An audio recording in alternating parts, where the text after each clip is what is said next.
দেখতে কিন্তু অসম্ভব সুন্দর হয়েছে, খেতেও আশা করি ভালো হবে।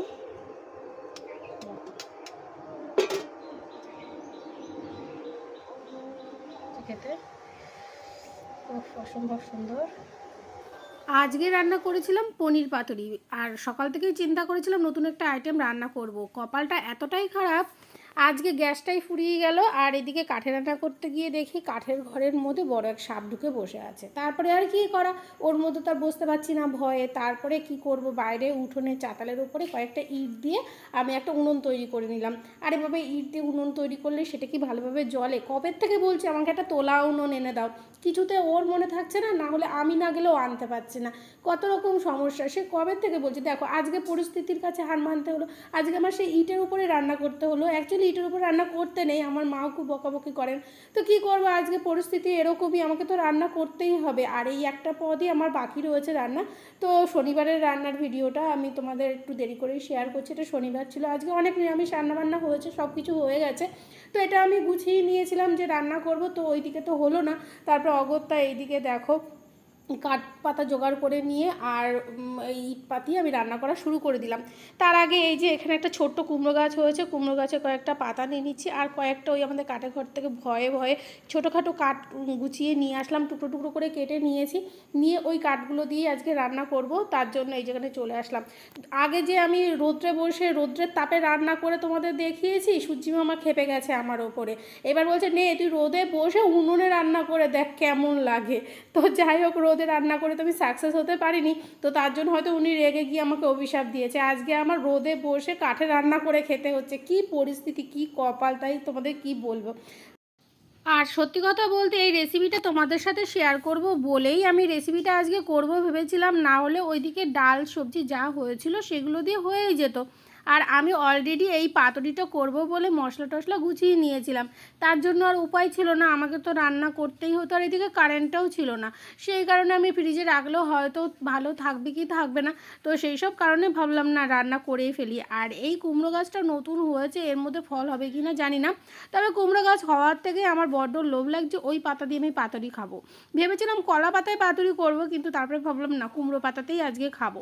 তো কুমড়ো পাতাগুলো তুলে নিয়ে আসলাম, ভালো করে এটা ধুয়ে নেব, ধুয়ে নিয়ে তারপরে এই পাতার মধ্যেই আমি ওই পনিরগুলোকে টুকরো টুকরো করে কেটে নিয়েছি, আলু টুকরো টুকরো করে কেটে নিয়েছি, আর ওগুলোকে আমি সর্ষে লঙ্কা পোস্ত মগজদানা এগুলো বাটা দিয়ে ভালো করে মাখিয়ে, আর সর্ষের তেল অবশ্য, আর নুন হলুদ এগুলো তো আছেই, এগুলো দিয়ে ভালো করে মেখে, আর একটু ঝাল ঝাল হবে, ঝাল ঝাল না হলে পাতুরি কিন্তু খেতে খুব একটা ভালো লাগে না। এই যে দেখো মশলাটা আমি বেশ লাল লাল করে বেটে নিয়েছি, এতে কাঁচা লঙ্কা আর কাঁচার মধ্যে যে পাকা লঙ্কা সেটাও দিয়েছি, আর তাছাড়া এর মধ্যে আমি শুকনো লঙ্কাও দিয়েছি। আর মশলা কী কী ইউজ করেছি আমি সেটা তো প্রথমে দেখিয়ে দিলাম, তোমরা দেখেই নিয়েছো, মুখে তো বলার কোনো অবকাশই আর রাখে না হয়তো। আর এই দিকে এসে প্রথমেই তো উনুন ধরাতে গিয়ে আমি বেজায় সমস্যায় পড়েছি, আমি এইভাবে তো অভ্যস্ত না। এইভাবে ইট দিয়ে যদিও একটা উনুনের মতো তৈরি করেছি, কিন্তু এটা তো আর উনুন না, এটাকে জ্বালাতে গিয়ে আমার ভীষণ অসুবিধা হয়েছে। তো যাই হোক আমি এটাকে করছি, আর বকবক বকবক করছি। আমার হাজব্যান্ড আবার ক্যামেরাটা করে দিচ্ছেন, উনি বাড়িতেই ছিল, বলছিল বাদ দাও আজকে আর করতে হবে না। কিন্তু ওই যে আমার জেদ, আমি ভেবেছি করবো তো করবোই, এটা আমাকে কেউ রদ করতে পারবে না। আর অলরেডি এটা আমার গোছানো হয়ে গেছে, আর এটা মশলাটা নষ্ট হয়ে যাবে, আমি বলেছি বিপাকে, আমার তো করতেই হবে। এদিকে আমি বকবকও করছি আর এই রান্নাটাও শুরু করে দিচ্ছি। এই যে দেখে নাও, এটা কিন্তু নতুন রেসিপি, আশা করি এই রেসিপিটা এখনও কেউ ট্রাই করেনি। যে কোনো জিনিসেরই পাতুরি করা যায়, কিন্তু আমার মনে হয় পনির দিয়ে আলু দিয়ে এইরকম রেসিপি হয়তো এখনও পর্যন্ত কেউ করে খায়নি। একবার তোমরা করে খেয়ে দেখতে পারো, এই রেসিপিটা কিন্তু খুব সুন্দর হয়েছিল।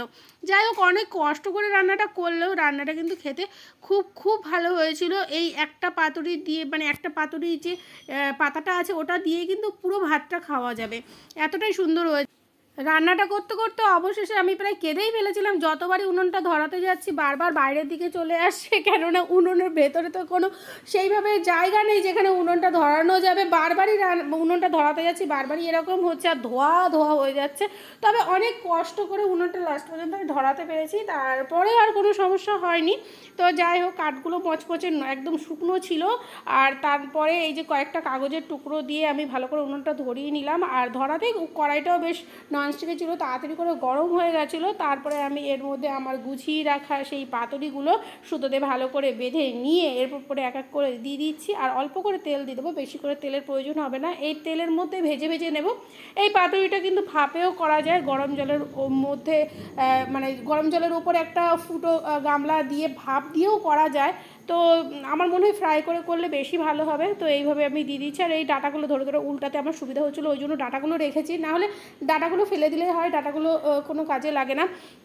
এইভাবে দিয়ে আমি মোটামুটি 15 থেকে 20 মিনিট একটু জাল দিয়ে বসে বসে জাল দিতে হচ্ছিলো, কারণ ওঠার তো কোনো অপশান নেই, ওখান থেকে উঠলেই সব নিভে টিভে যাচ্ছে। তো অনেক কষ্ট করে রান্না করি। আর ওপরে প্রচণ্ড রোদ্দুর, আমার মাথা গরম হয়ে যাচ্ছে রোদ্দুরে, আর বসতেই পারছি না। কিন্তু কিছু করার নেই, রান্নাটা কমপ্লিট করে ওখান থেকে উঠতে হবে। ওই জন্য আমি খুব কষ্ট করে করছিলাম। আমার হাজব্যান্ড বারবার বলছে তুমি ওখান থেকে উঠে চলো, আর করতে হবে না, আর করতে হবে না। তবে সেটা আমি শুনিনি, কারণ শুনলে তো রান্নাটা শেষ পর্যন্ত কমপ্লিট করতে পারবো না। আর এইখানে আমার রান্নাটা হয়ে গেলে তারপরে এখানে বসেই বললাম আমি আজকে এখানে বসেই ভাত খাবো।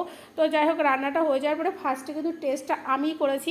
আর সেই কারণে আমি টেস্ট করার পরে ওরা খেয়েছে, কারণ এটা যেহেতু নতুন রান্না সেহেতু ওরা কেউ রিস্ক নিচ্ছে না। বলছে যে পনির আবার পাতার মধ্যে কীভাবে রান্না করেছো, সেটা খেয়ে আদৌ আমাদের ভালো লাগবে কি লাগবে না। তো এইসব ভয় পাওয়ার কারণে আমি আর ওদেরকে ডিস্টার্ব করলাম না। আমি বললাম ঠিক আছে, আমি রান্নাটা এখানে করে আমি এখানেই খাবো, তারপরে রিভিউ দেবো, তারপরে তোমরা খেও। তবে হ্যাঁ, খুব সুন্দর হয়েছিল। আমার ছেলে তো বললো এইভাবেই তুমি রান্না করো, পনির এমনিভাবে যেভাবে রান্না করো তার থেকে পাতার মধ্যে দেওয়ার ফলে এর টেস্টটা আরও সুন্দর হয়েছে। আজকের ভিডিওটা একটু বড় হয়ে গেল, আশা করি তোমরা পুরো ভিডিওটা দেখবে। তোমরা বেশিরভাগই আমার ওই বাচ্চাদের ডান্স শেখানো ভিডিওগুলো বেশি দেখো। তোমরা বলেছো অনেকে কমেন্ট করে ওই ভিডিওগুলো বেশি বেশি করে দিতে, তো ওই ভিডিওগুলোও থাকবে আগামী দিনে। তবে আজকে অ্যাড করতাম, অনেক ডান্স ক্লাসের ভিডিও আছে, কিন্তু করলাম না। এই ভিডিওটা এতই বড় হয়ে গেছে, এরপরে অন্য ভিডিও এরপরে আর যোগ করলাম না। নেক্সট টাইম আমি ডান্সের ভিডিও তোমাদেরকে আরও করে দেওয়ার চেষ্টা করব। তো আজকের ভিডিওটা কেমন লাগলো তোমরা কমেন্ট করে অবশ্যই জানিও। আর এই ধরনের ভিডিও যদি তোমাদের ভালো লাগে তোমরা সেটাও বলতে পারো। আর কী ধরনের ভিডিও, রান্নার ভিডিও, ডান্সের ভিডিও, কোন ধরনের ব্লগ ভিডিও তোমরা দেখতে চাও। অনেকেই বলেছো ডেলি ব্লগের কিছু কিছু ছোটো ছোটো মিনি ব্লগ তুমি শেয়ার করো, তো সেই ভিডিওগুলো আমি শেয়ার করব। তো তোমরা যে ধরনের ভিডিও কমেন্ট করে জানাবে সেই ধরনের ভিডিও আমি দেওয়ার চেষ্টা করব। আর আমার ভিডিওগুলো কেমন হচ্ছে সেগুলো যেন কমেন্ট করতে ভুলো না।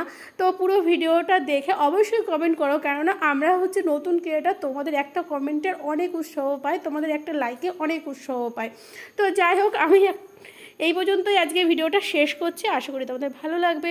আবারও নেক্সট ভিডিওর সাথে